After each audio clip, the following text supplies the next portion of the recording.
রব্বানা হে রব্বানা হে রব্বানা, মাফ করে দাও মাবুদে মাওলা সব গুনাহ।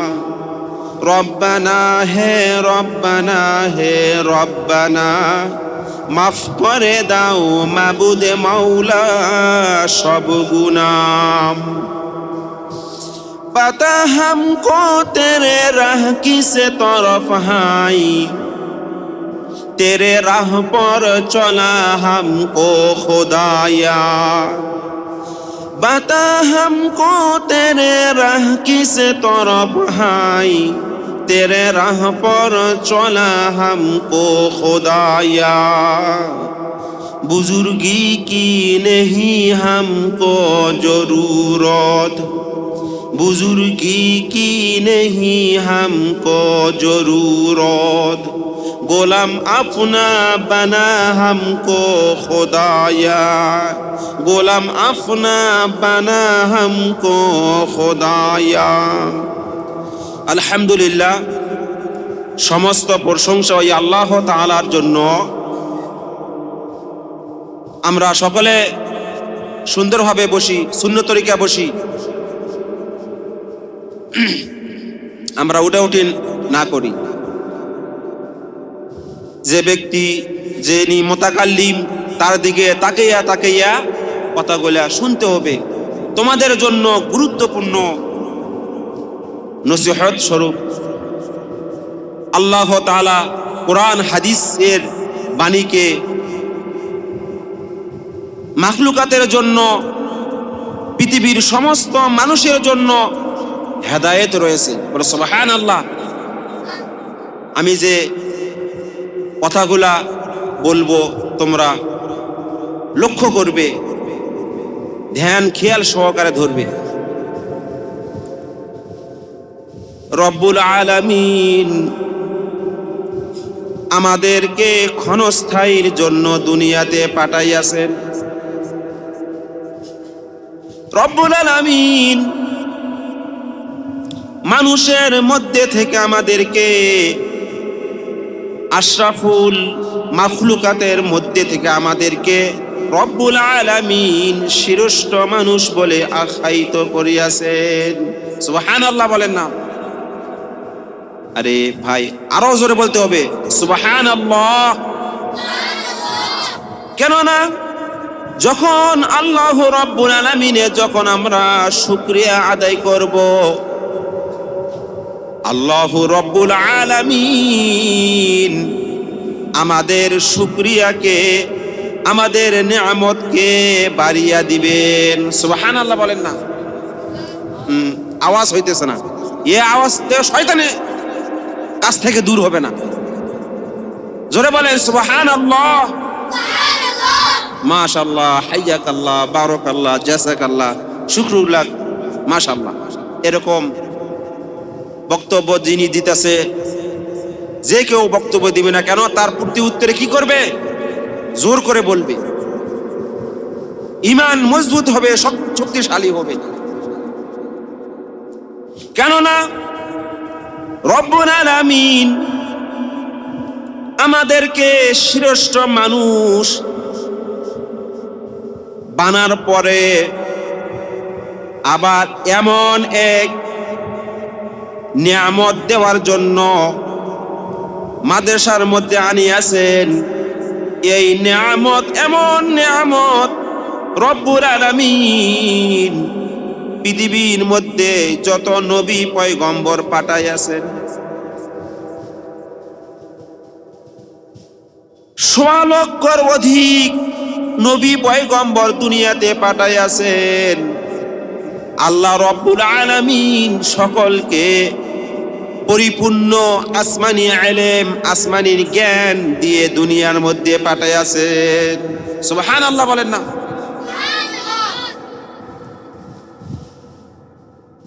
রাসূল আকরাম সাল্লাল্লাহু আলাইহি ওয়াসাল্লাম তিনি বলতেছেন, আমার ওয়ারিসগণ ওই ব্যক্তিরা যারা আমার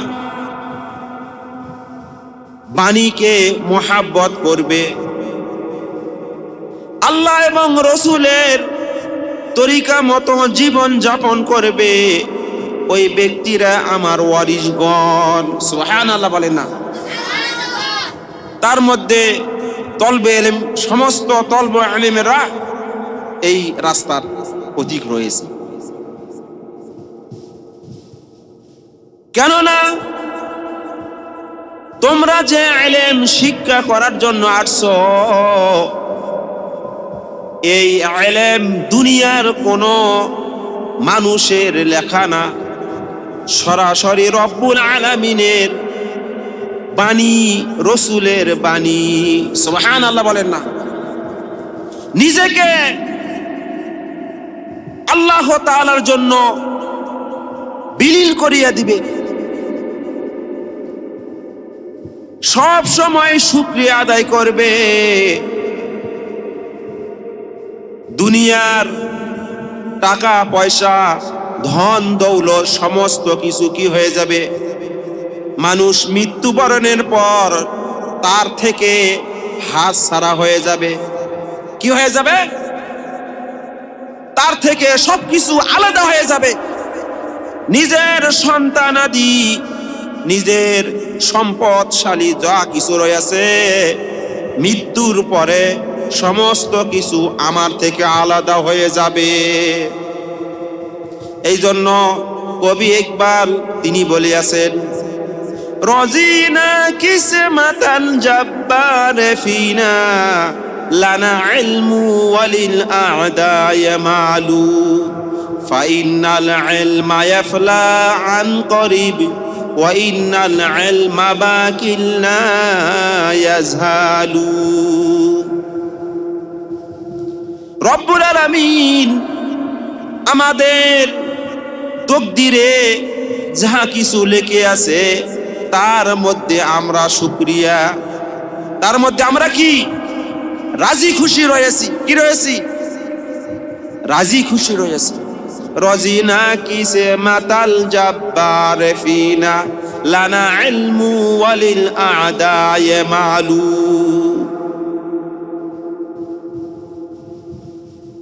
লানা ইলমু ওয়ালিল আ'দায় মালু ফাইন্নাল ইলমা ইয়াফলা আন করিব ওয়া ইন্নাল ইলমা বাকিল লা ইয়াজালু।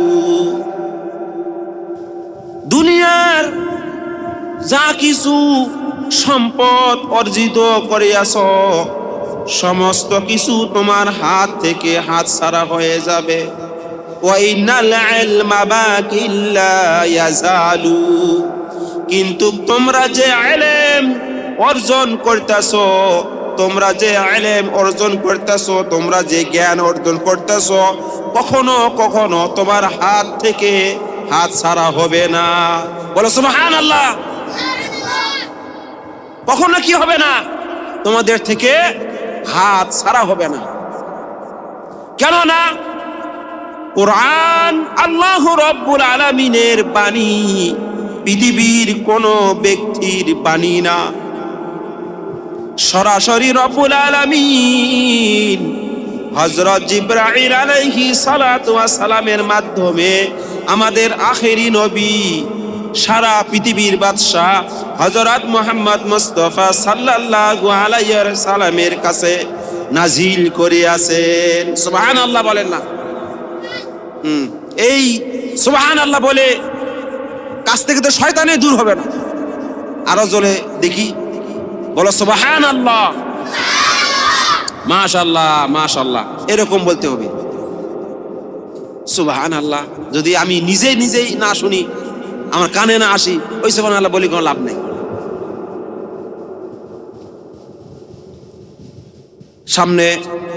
সামনে আসি আমরা। রব্বুল আলামিনের ইলম, এই ইলম কোনোদিন কি হবে না? শেষ হবে না। এই ইলম কোনো সময় কি হবে না? শেষ হবে না।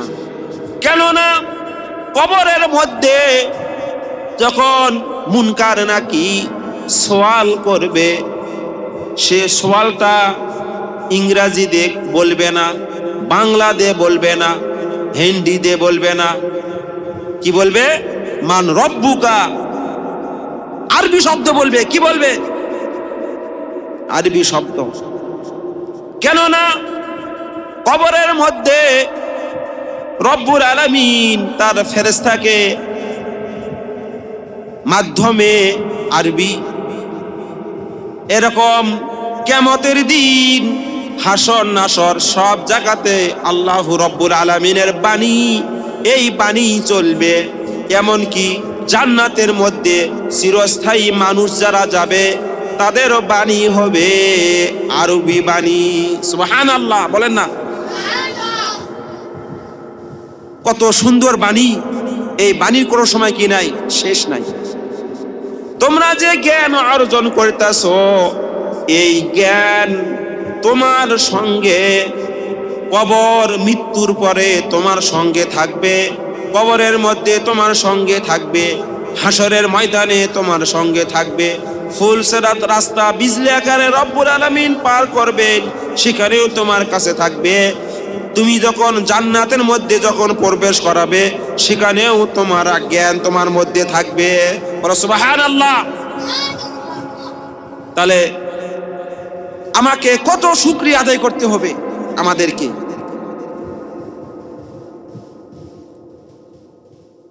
রব্বুল আলামিন তিনি আমাদেরকে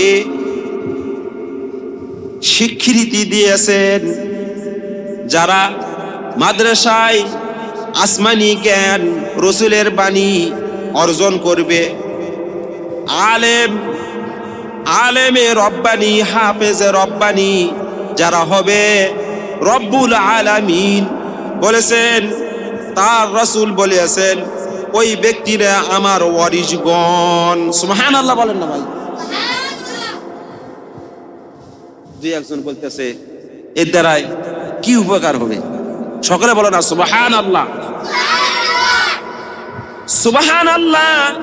যে ব্যক্তি একবার দুনিয়ার মধ্যে বলবে, রাসূল আকরাম সাল্লাল্লাহু আলাইহি ওয়াসাল্লাম তিনি বলতেছেন, যে ব্যক্তি সুবহানাল্লাহ একবার বলবে, জান্নাতের মধ্যে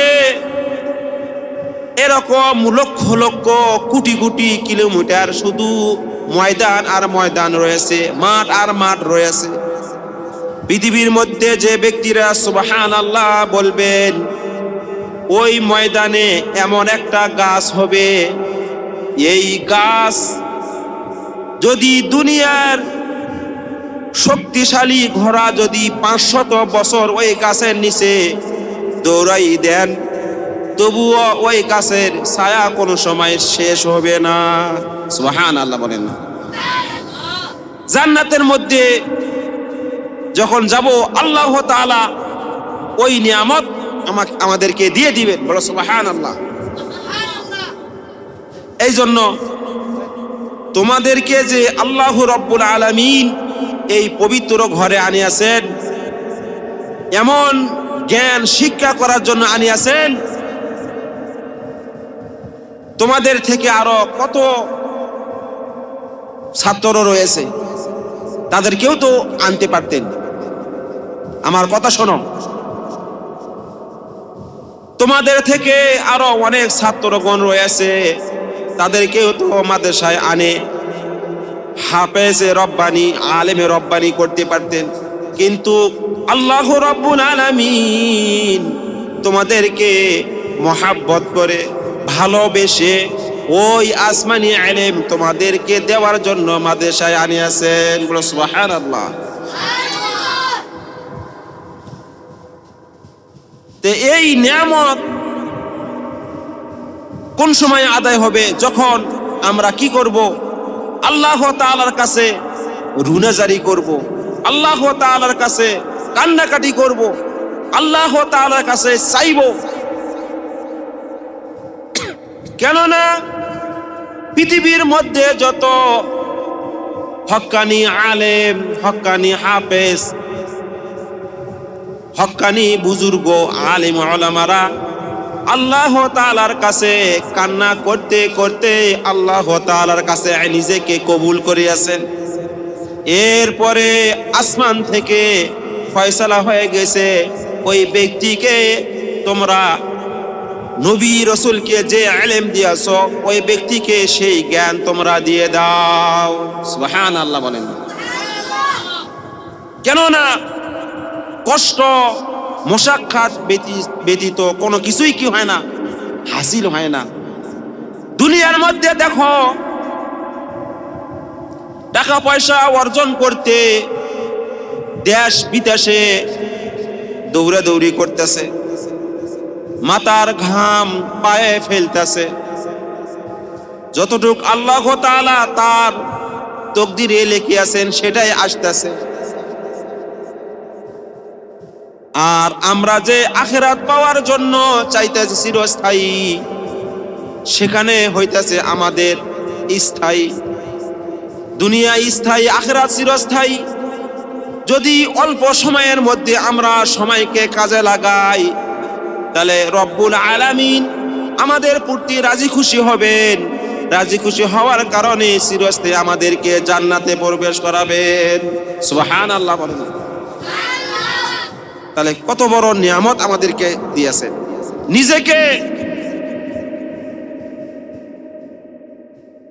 ছোট মনে করব না, নিজেকে বড় মনে করব যে আল্লাহ তাআলার বাণী যেরকম সমস্ত জ্ঞানের থেকে ঊর্ধ্ব সম্মানিত জ্ঞান, আর এই জ্ঞান যে ব্যক্তির অর্জন করবে তারাও আল্লাহ তাআলার কাছে সম্মানিত। সুবহানাল্লাহ বলেন না।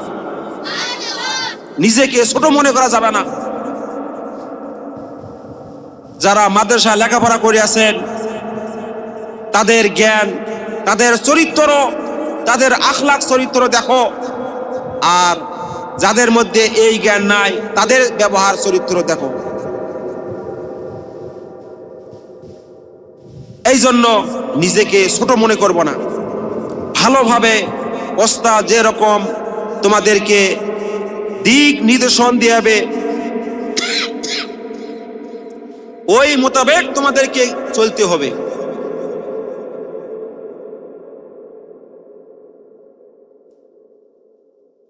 রব্বুল আলামিন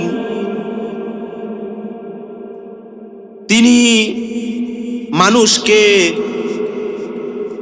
সৃষ্টি করেছেন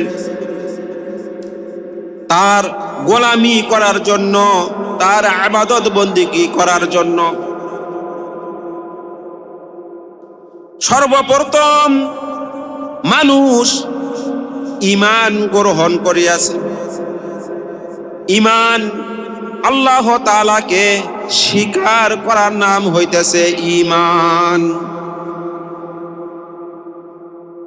মানুষ জবানের দ্বারাই যখন বলে লা ইলাহা ইল্লাল্লাহু মুহাম্মাদুর রাসূলুল্লাহ,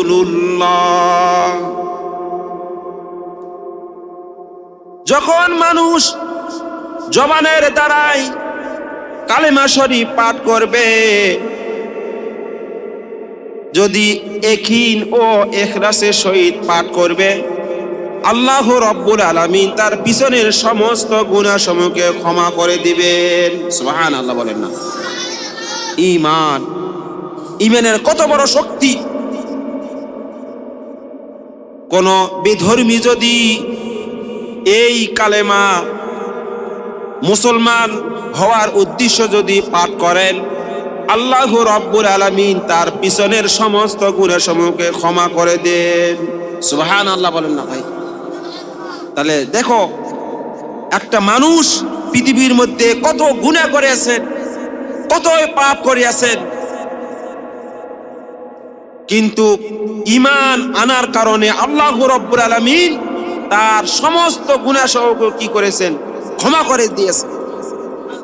একজন বিধর্মী কতই না শিরক করিয়াছেন, কতই গুনাহ করিয়াছেন, কতই পাপ করিয়াছেন, কিন্তু আল্লাহর কাছে আল্লাহকে গ্রহণ করার কারণে, অন্তরে ইয়াকিন করার কারণে রব্বুল আলামিন তার জীবনের সমস্ত গুনাহ ক্ষমা করে দিয়েছেন।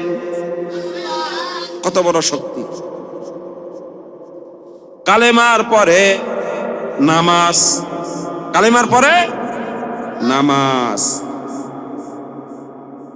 রব্বুল আলামিন দুনিয়ার মধ্যে যত নবী পয়গম্বরকে পাঠাইয়াছেন, নবী পয়গম্বরের উপর ভিন্ন ভিন্ন তরিকায় তাদের উপর নামাজ ছিল।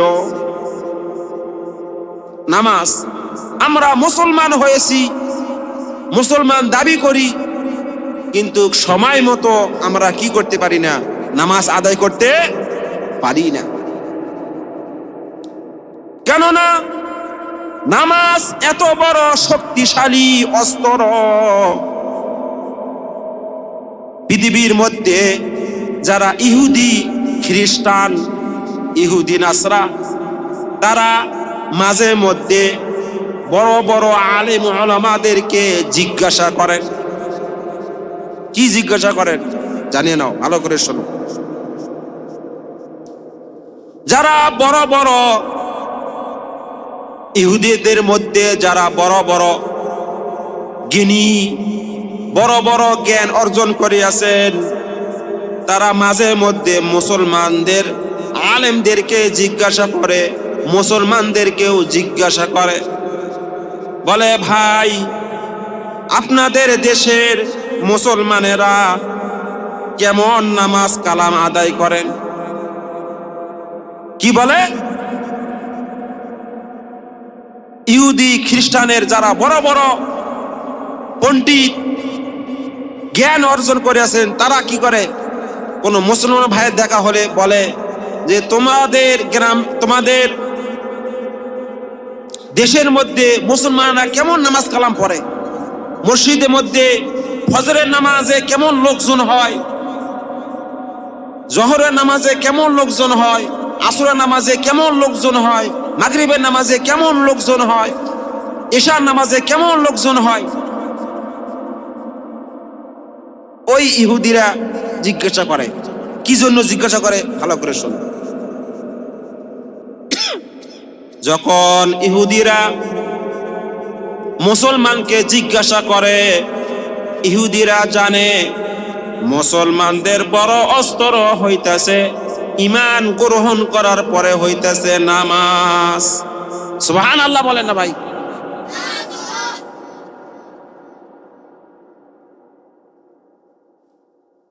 ইহুদিরা যখন এই প্রশ্ন মুসলমানদেরকে বলল, মুসলমান বলল ভাই আপনারা এই প্রশ্ন কেন আমাদেরকে প্রশ্ন করলেন? আপনারা তো নামাজ আদায় করেন না। মুসলমান নামাজ আদায় করে, কিন্তু এই প্রশ্ন করার কারণ কি? মুসলমান জিজ্ঞাসা করলেন। কাদেরকে জিজ্ঞাসা করলেন? ইহুদি খ্রিস্টানের যারা বড় বড় পণ্ডিত জ্ঞানী, ইহুদি নাসরার পণ্ডিতেরা, তারা জ্ঞানীরা বলতেছেন ভাই শুনো,